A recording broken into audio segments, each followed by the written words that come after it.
Hi, I'm Tanis and welcome to the vlog. This is part 2 of my video series from Arizona. If you haven't seen part 1, go check that out. I'll link in the description below. Now let's get back to our Arizona trip and back to the beautiful red rocks in Sedona. On Tuesday, February 11th, it was 2 days post-race and we headed to Fay Canyon. Headed out to Fay Canyon today. It's Tuesday, so 2 days after the race. We're gonna go hike up here, see some cool arches.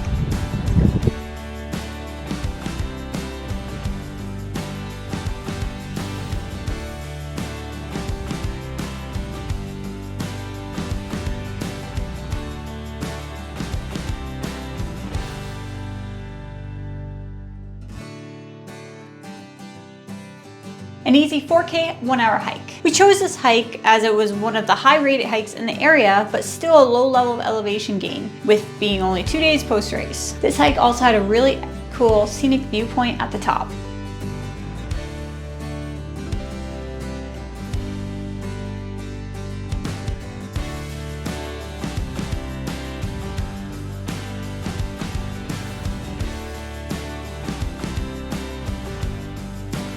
The further we climbed, the more epic the views became.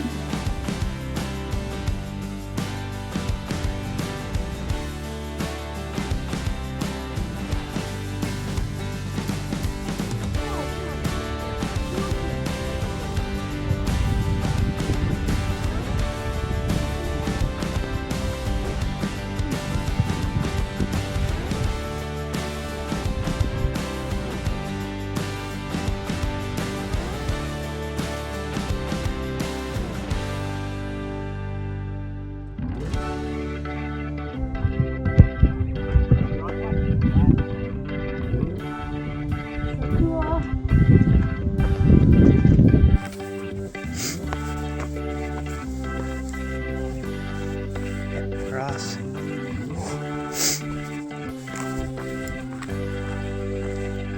Oh, baby. Yeti. Ooh, off-roading. We are off-roading. Oh yeah. Can I get home here? Of course, there were more cacti to dodge along the route.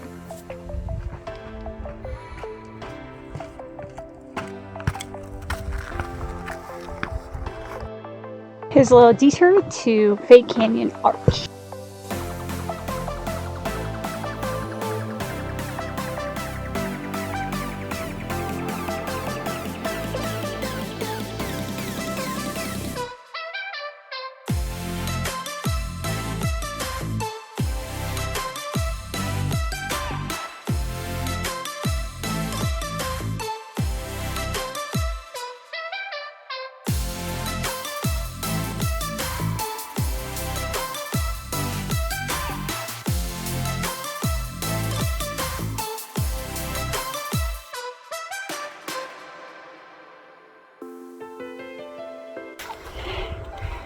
Hey Josh. Hey.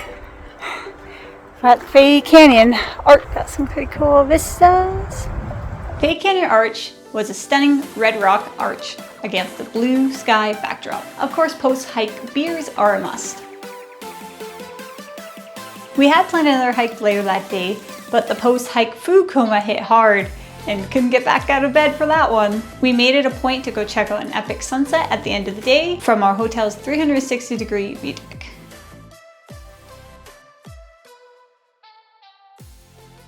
Now the next day would be our last full day in Sedona. Let's go for another hike. For this day, we planned the hardest hike of the trip so far, up to one of the highest points in Sedona, which is Bear Mountain.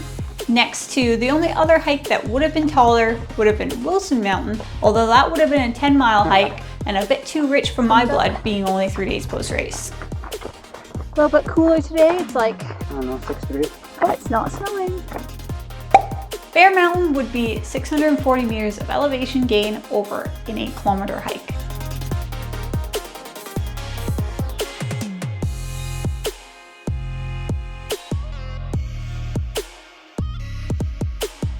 This hike challenged us with a consistent climb the entire way, and we were constantly up on our toes.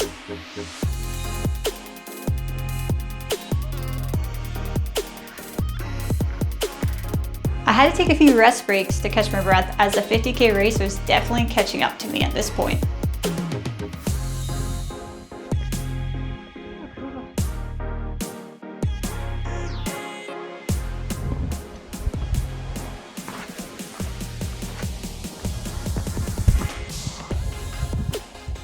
Oh yeah. Oh, cool.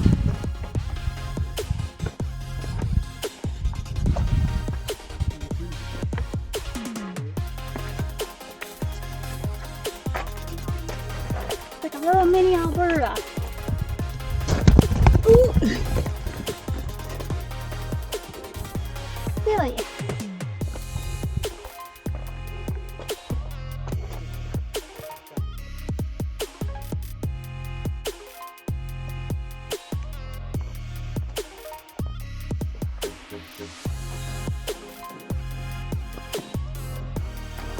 We were gifted with constantly stunning views as we climbed higher.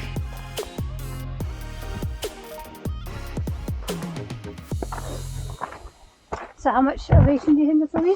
We are at 200 meters of vert right now in 1.8K, and then it's, I believe, 650 to 680 total. So it goes way up. We're at like, so it's about 4K, 3.8K is the top. So from 3 to 3.8K, 800 meters, it's like insane climbing. We'll get, I think, 300 meters, something like that.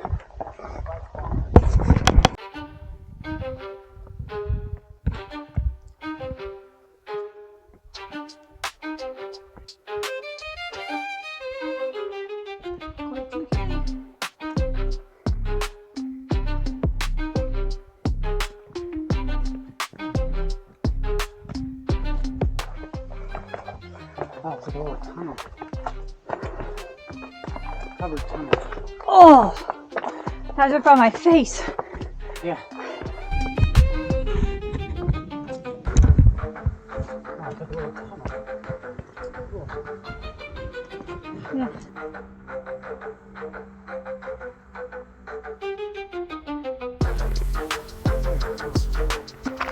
What's that? It's the race hit you today. It did. It kind of makes sense though.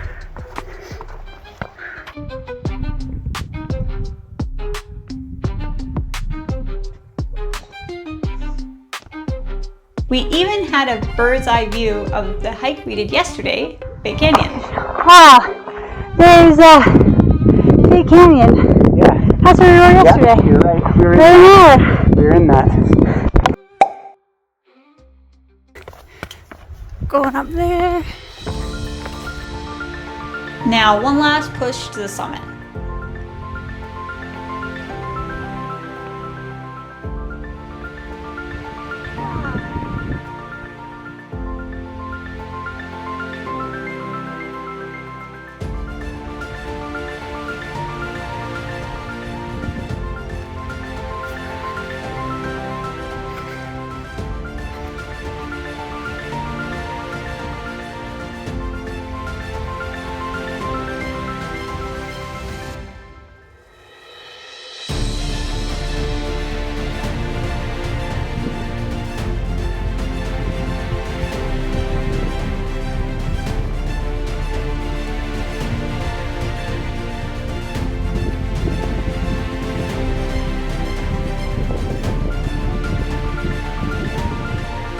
And that would be the end of our adventures in Sedona, my favorite place on earth.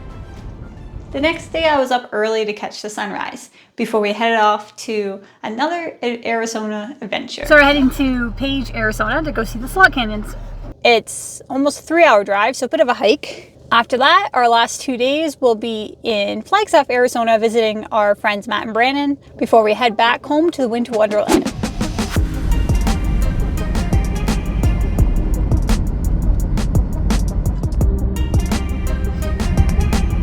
Okay, Creek Canyon's staking roads never disappoint as an amazing scenic drive leading us up towards Flagstaff.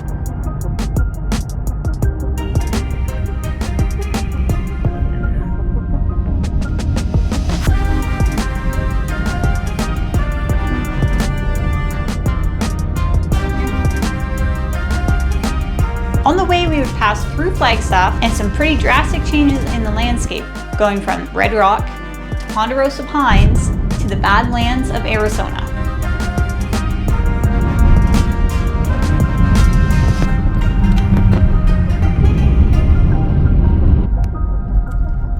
That's cool. And 3 hours later, we arrived to Page, Arizona to explore one of the most picturesque areas of all of Arizona, the Antelope Canyon. This site requires a tour to visit, and we were lucky enough to have a private tour since we were in the off season.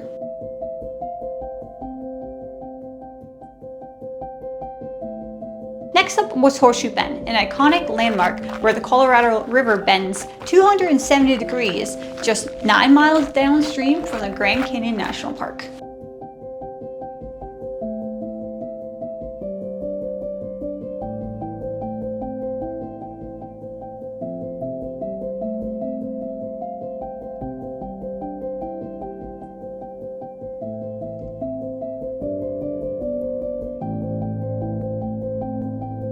No matter where you go in Arizona, you're always gonna have beautiful views from your hotel. On Friday, a full week since we arrived in Arizona, we headed back to a special place to us, Flagstaff. We went from blue skies to snowstorms. I guess you can't escape the winter in February, even when in Arizona. We were pretty spent from a week of adventures, so that Friday, we just took it easy and relaxed with our friends Matt and Brandon. The following day, it was finally time to run. And it looks like the snow followed us here. Canada's getting pummeled by snow right now, all week, including tomorrow when we're supposed to fly home. So we'll see how that goes.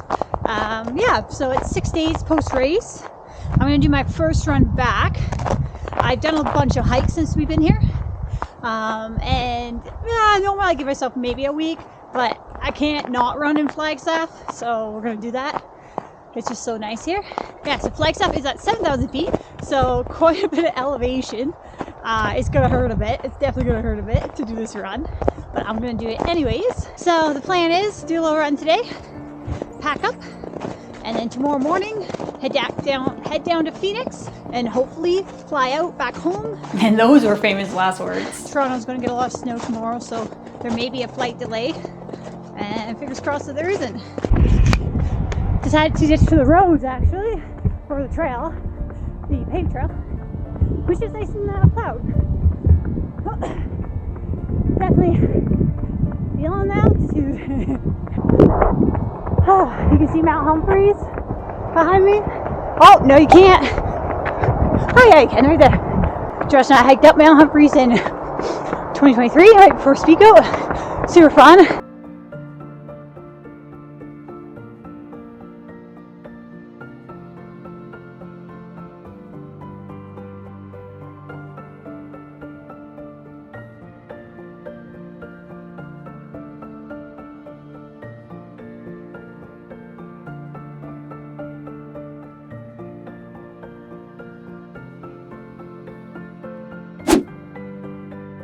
Now it was time to sadly head home and head back down to Phoenix to fly home to Toronto. What the heck is this? Our first flight was canceled and we had delay after delay before finally leaving at 8 p.m. when we should have arrived home at 8 p.m.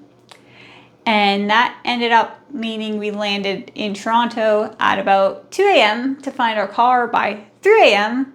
and one final surprise waiting for us. We're playing Let's Find the Buried Car.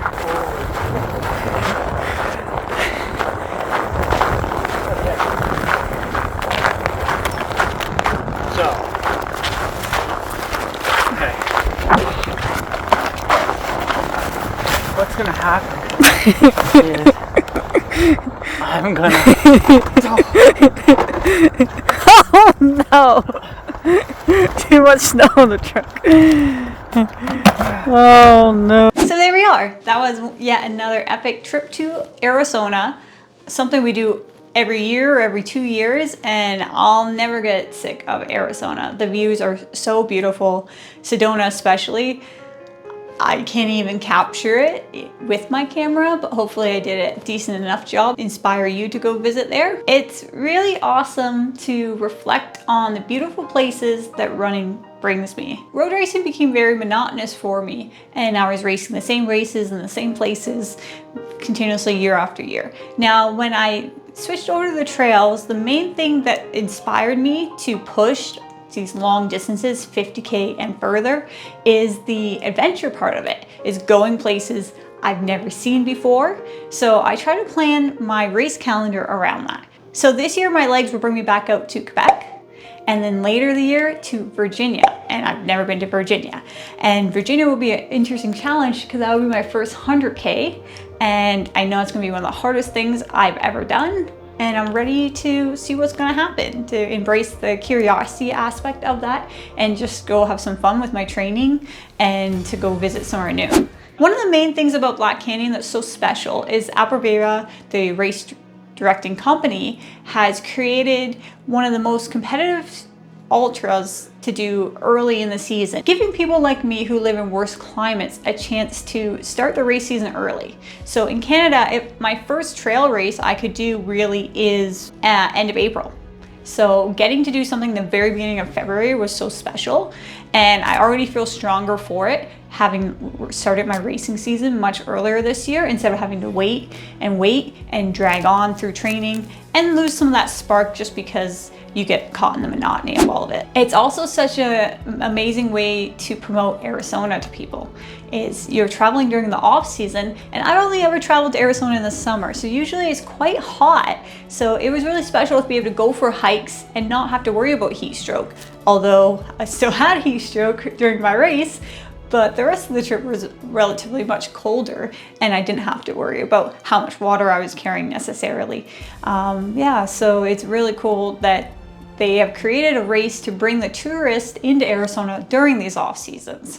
Coming out of Black Canyon, now that I am close to 2 months out, I'm feeling really good about it. It was obviously quite the struggle and not the race I had pictured, but I have been working really hard with my sports psychologist, and we've been working on setting goals that are achievable based on the process, like what I did, what I thought, those kind of things versus outcomes. And it's been a really good test of that to see that come to fruition. Is I probably in the past would have been pretty upset with my placing in the 30s, but like even just finishing was quite the challenge for me there with my stomach. But even more so, I pushed through that training block with so much uncertainty with my hamstring, and I had to really lean back into just trusting my body and trusting that it knew what to do, and even getting the chance to see that, you know, I don't have to have a perfect training block to be able to run my best. I actually was running a 50K personal best. I was on track for that through 35K. So really, how much did that stunted training block really hurt me? And it just inspires me now to be a little bit less afraid about pushing my body and just letting it do more.